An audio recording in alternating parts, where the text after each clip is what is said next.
छात्रों नमस्कार। मैं गोविंद सर आज टेट सुपर टेट प्रश्नोत्तरी श्रृंखला का 8वां भाग लेकर के आए हैं। आज के प्रश्न बड़े ही महत्वपूर्ण प्रश्न हैं।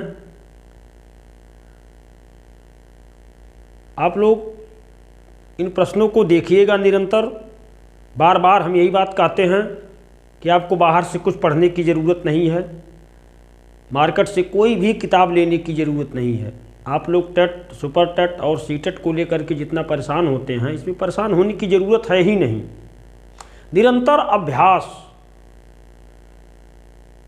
निरंतर अभ्यास करते रहिए। एक समय ऐसा आएगा कि जब ये प्रश्न आपके सामने आएंगे तो आपको लगेगा कि हाँ, हमारी श्रृंखला बहुत ही बेहतर चली थी। तो आइए इस श्रृंखला की शुरुआत जो है करते हैं। पहला प्रश्न है हमारा,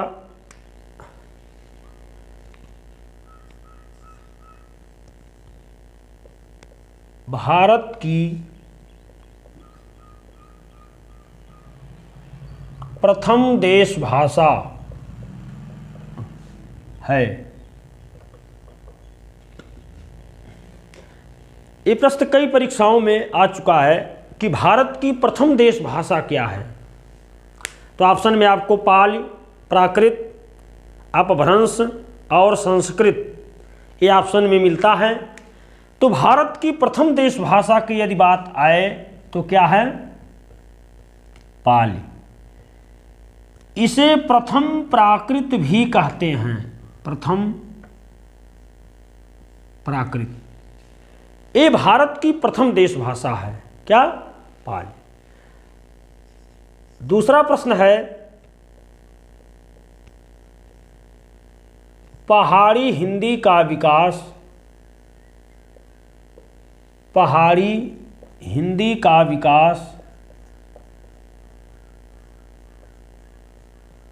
किस अपभ्रंश से हुआ?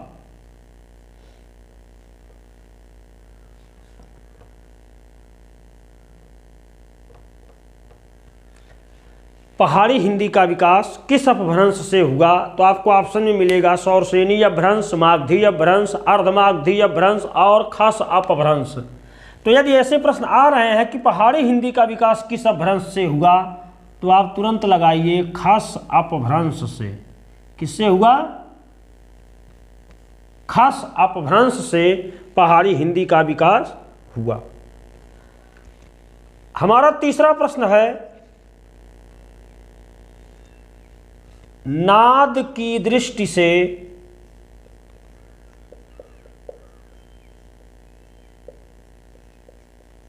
जिन व्यंजन ध्वनियों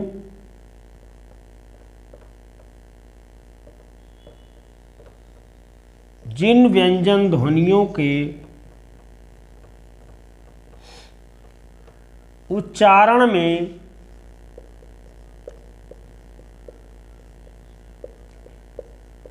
स्वर तंत्रियां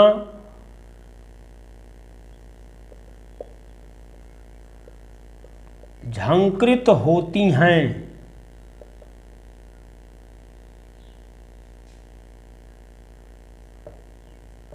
उसे कहते हैं।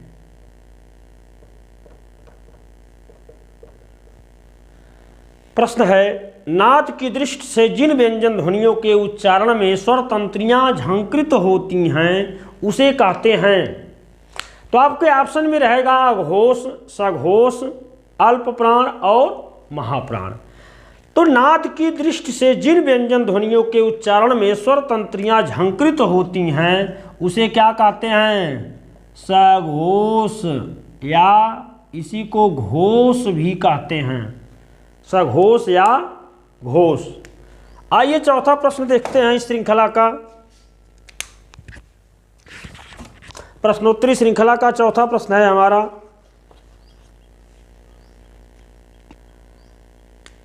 वर्णमाला के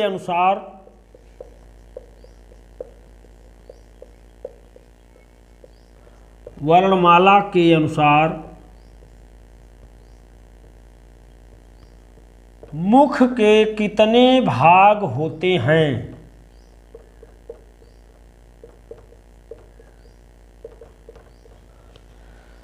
वर्णमाला के अनुसार मुख के कितने भाग होते हैं? तो वर्णमाला के अनुसार मुख के 6 भाग होते हैं। कौन कौन? कंठ, तालु, मूर्धा, दंत, ओष्ठ और नाक यानी नासिक्य, ये 6 भेद होते हैं। कंठ, तालु, मूर्धा, दंत, ओष्ठ और नासिक्य, ये 6 भेद होते हैं। वर्णमाला के अनुसार मुख के कितने भाग होते हैं? तो 6 भाग होते हैं। इन्हीं 6 भागों से वर्णों का उच्चारण होता है। आइए 5वां प्रश्न देखते हैं प्रश्नोत्तरी श्रृंखला का।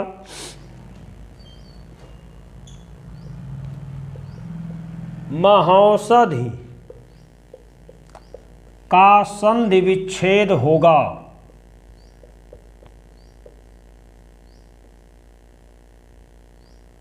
महौषधि का संधि विच्छेद। आइए इसमें ऑप्शन आपको देते हैं। महा, धन, औषध। महा,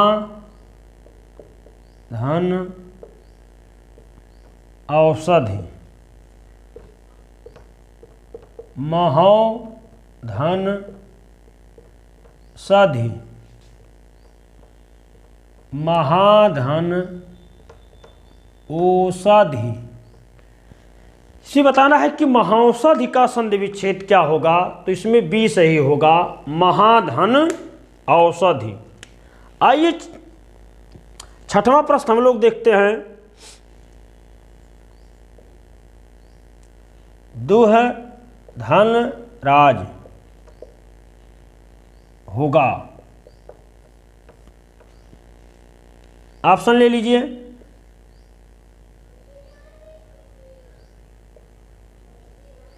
दुराज, दुराज, सी ऑप्शन। दुहराज, दुष्राज। दुह धनराज का मिलकी कौन सी संधि बनेगी? तो क्या हो जाएगा? बी, दुराज। क्या बनेगा? दुराज। आइए 7वां प्रश्न देखते हैं।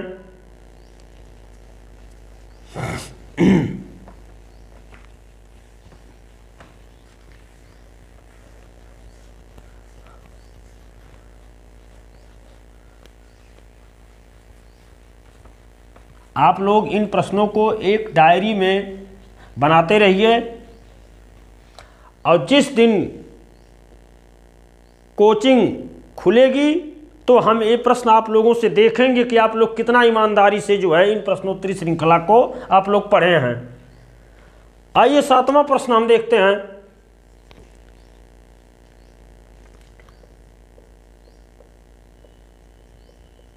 सावधान का संधि विच्छेद होगा।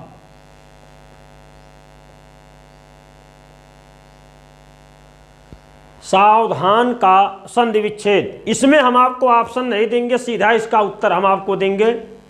सावधान का संधि विच्छेद होगा सधन अवधान। क्या होगा?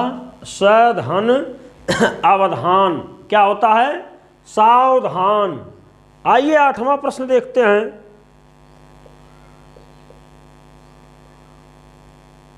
बहुवचन नहीं है। इसमें ऑप्शन ले लीजिए। लोग, दर्शन, समाचार, जल। इसमें आपको बताना है कि कौन सा शब्द बहुवचन में प्रयोग नहीं होता है। तो आपको हम बताए थे कि द्रव्यवाचक संज्ञाएं सदैव एक वचन होती हैं। तो जल क्या हो जाएगा? एक वचन, यह बहुवचन नहीं है। आइए 9वां प्रश्न हम लोग देखते हैं। राम के हित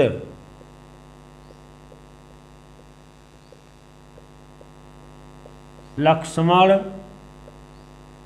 बन गए थे में कारक है। तो राम के हित लक्ष्मण बन गए थे, इसमें बताना है कि कौन सा कारक है।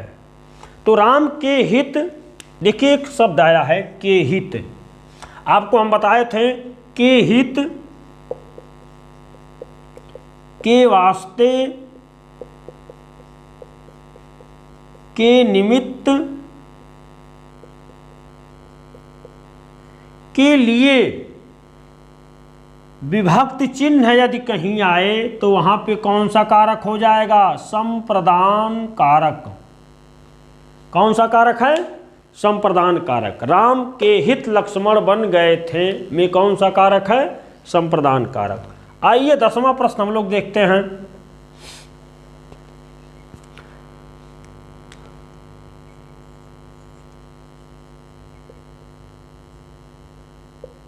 आप भला तो जग भला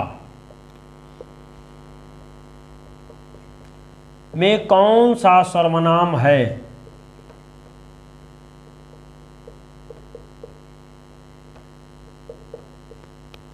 आप भला तो जग भला, इसमें आया है आप। तो सर्वनाम आपको हम बताए थे कि हिंदी में सर्वनाम के 6 भेद होते हैं। पुरुषवाचक, निजवाचक, निश्चयवाचक, अनिश्चयवाचक, संबंधवाचक और प्रश्नवाचक। तो पुरुषवाचक में आता है मैं और तुम, निजवाचक में आता है आप।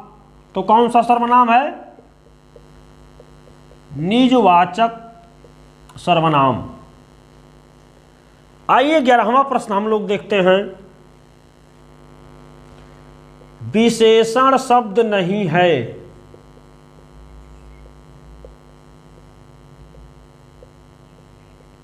विशेषण शब्द नहीं है। ऑप्शन है समान,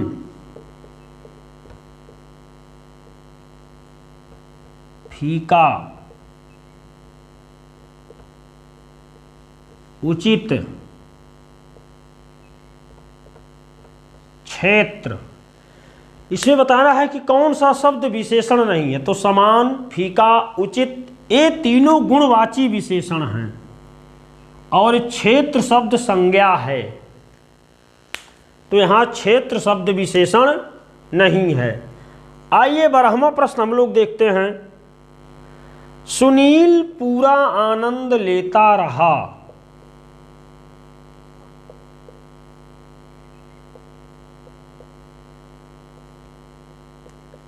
सुनील पूरा आनंद लेता रहा में विशेषण है।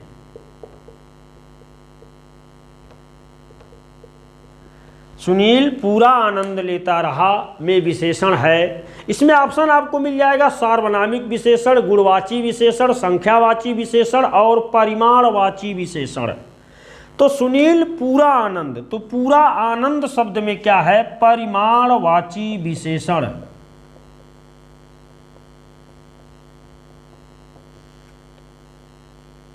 परिमाणवाची विशेषण। आइए 13वां प्रश्न हम देखते हैं। हथियाना शब्द में कौन सी क्रिया है?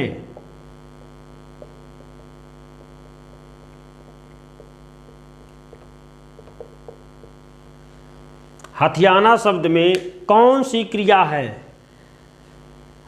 ऑप्शन यहां भी मिल जाएगा आपको सकर्मक, अकर्मक, प्रेरणार्थक, द्विकर्मक, नाम धातु, तमाम ऐसे ऑप्शन आ जाते हैं। तो ध्यान दीजिएगा कि ये नाम धातु या नाम बोधक क्रिया है। नाम धातु या नाम बोधक। कहा गया है कि जब क्रिया संज्ञा, सर्वनाम और विशेषण के साथ आती है तो उसे क्या कहते हैं?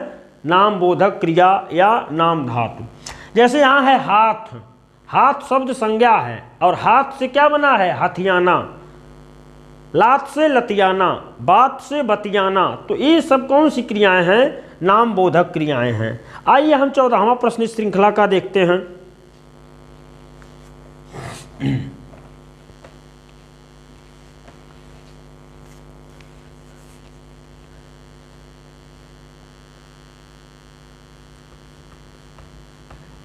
इस श्रृंखला का 14वां प्रश्न हमारा, राम से टहला नहीं जाता। इस टॉपिक से भी, वाच्य से भी प्रश्न बराबर पूछे जाते हैं। तो 14वां प्रश्न हमारा क्या है? राम से टहला नहीं जाता में वाच्य है। तो वाच्य 3 प्रकार के होते हैं, कर्मवाच्य, कर्तृवाच्य और भाववाच्य। तो यहाँ पे कौन सा वाच्य है? भाववाच्य है। आइए 15वां प्रश्न हम लोग देखते हैं। चिड़िया शब्द है,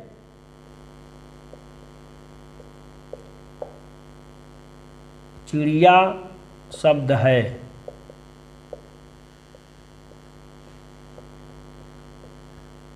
तत्सम, तद्भव, देशज, अरबी। इसमें आपको बताना है कि चिड़िया कैसा शब्द है। तो चिड़िया जो है देशज शब्द है। आइए 16वां प्रश्न हम लोग देखते हैं।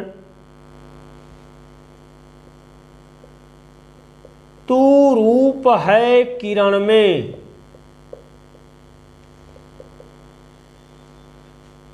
सौंदर्य है सुमन में।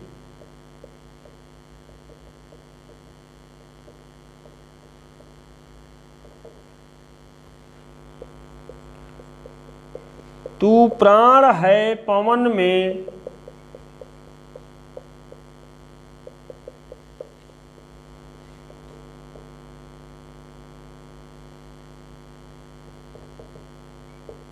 विस्तार है गगन में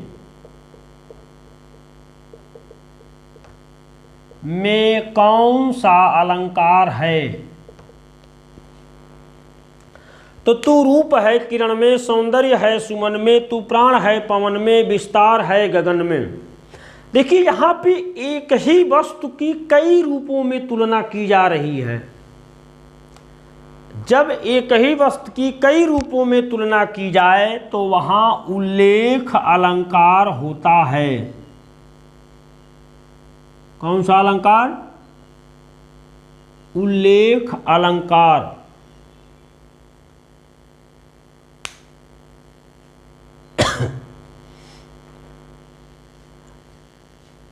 आइए 17वां प्रश्न हम लोग देखते हैं।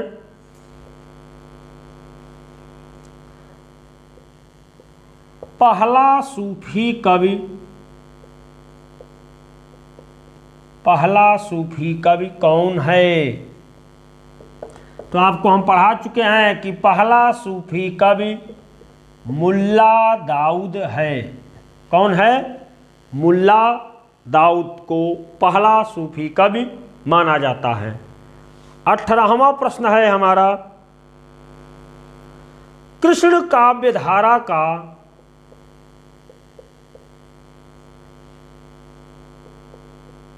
कृष्ण काव्यधारा का पहला संप्रदाय कौन है? ये बड़ा ही महत्वपूर्ण प्रश्न है। आप देखेंगे कि कृष्ण काव्यधारा में बहुत से संप्रदाय आए। निम्बार्क संप्रदाय, राधा वल्लभ संप्रदाय, सखी संप्रदाय, फिर आप देखेंगे जो अष्टछाप वाला है वल्लभ संप्रदाय।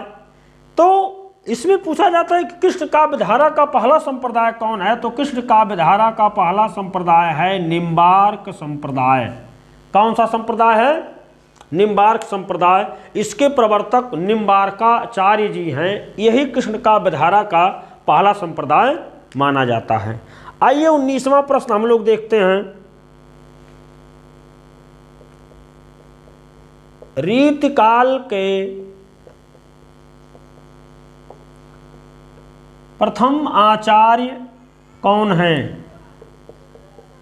रीतिकाल के प्रथम आचार्य कौन हैं? तो रीतिकाल के प्रथम आचार्य केशवदास जी को माना जाता है। रीतकाल का प्रथम आचार्य कौन है? केशवदास। आइए 20वां प्रश्न देखते हैं। रामानंद का संबंध किस काव्य धारा से है? रामानंद का संबंध किस काव्य धारा से है? किस काव्य धारा से है? तो रामानंद का संबंध आप देखेंगे, रामानंद राघवानंद के शिष्य थे और ये रामानुजाचार्य की शिष्य परंपरा में आते हैं। तो रामानंद का संबंध जो है राम काव्य धारा से आता है। किससे आता है? राम काव्य से इनका संबंध जोड़ा जाता है। तो ये प्रश्न बार बार यहाँ से पूछे जाते हैं। पहला सूफी कृष्ण काव्य धारा का पहला संप्रदाय रीतकाल के प्रथम आचार्य रामानंद का संबंध किस काव्य धारा से है? तो यहाँ से निरंतर ये सारे प्रश्न आते रहते हैं। आप लोग इन प्रश्नों पे विशेष ध्यान दीजिएगा। टेट और सुपर टेट में इससे बाहर कभी कुछ आएगा नहीं। बार बार मैं ये चीज़ आप लोगों को कहता हूँ, आप लोग इस पे ध्यान दीजिएगा। आइए 21वां प्रश्न हम लोग देखते हैं।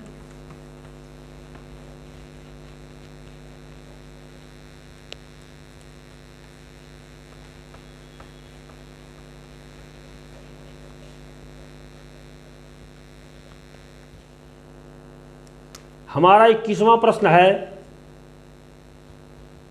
अंधा युग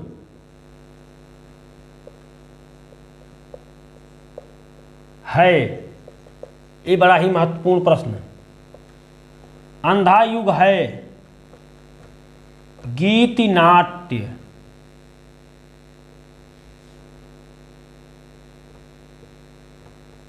कहानी, सी ऑप्शन प्रबंध काव्य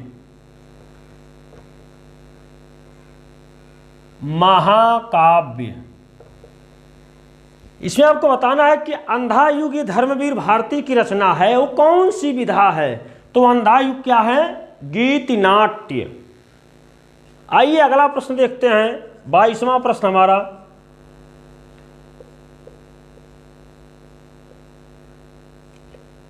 संसद से सड़क तक काव्य संग्रह लिखा।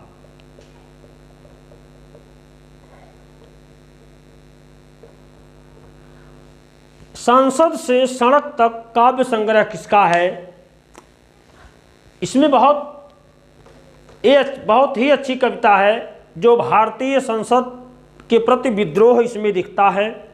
उसमें लिखते हैं कि दरअसल हमारे यहाँ प्रजातंत्र कच्चे तेल की वह घानी है जिसमें आधा तेल आधा पानी है।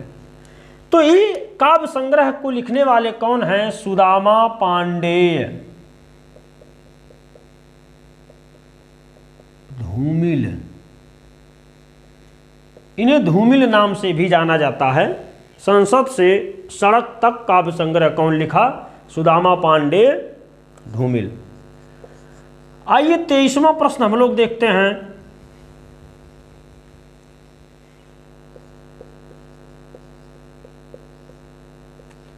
रामचरितमानस की रचना कब हुई?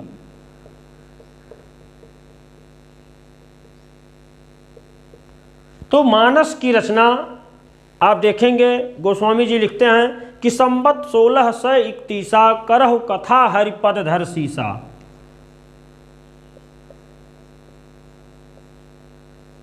1631 संबत।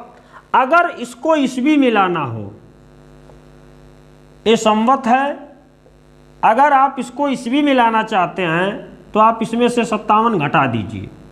तो यहाँ एक हासिल ले लेंगे तो 11 बचा, 11 में से 7 जाएगा 4।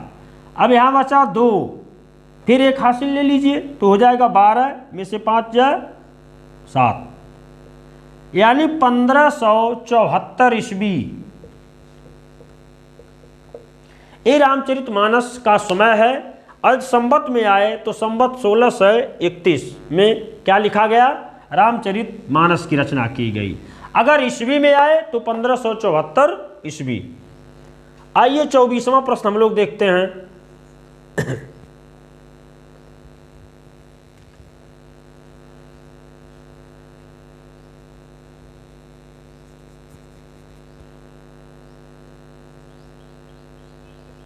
पचपन खंभे लाल दीवारें उपन्यास लिखा।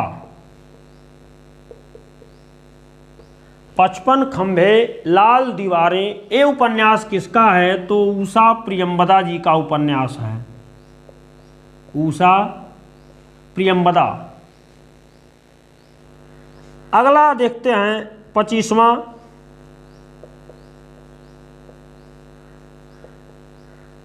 आपका बंटी और महाभोज उपन्यास लिखा। तो आपका बंटी और महाभोज उपन्यास ये मन्नू भंडारी जी के उपन्यास हैं। मन्नू भंडारी जी के उपन्यास। अब वीडियो यहीं पे रोकते हैं, नहीं तो बहुत बड़ा वीडियो बन जाएगा। कल हम इस श्रृंखला में फिर आगे बढ़ते हैं। यदि आपको हमारा ये वीडियो अच्छा लगा तो आप लोग हमारे चैनल को ज़्यादा से ज़्यादा शेयर करिए ताकि हर बच्चे इसका लाभ ले सकें, और शेयर करने के साथ साथ आप हमारे चैनल को सब्सक्राइब भी करवाइए। नमस्कार।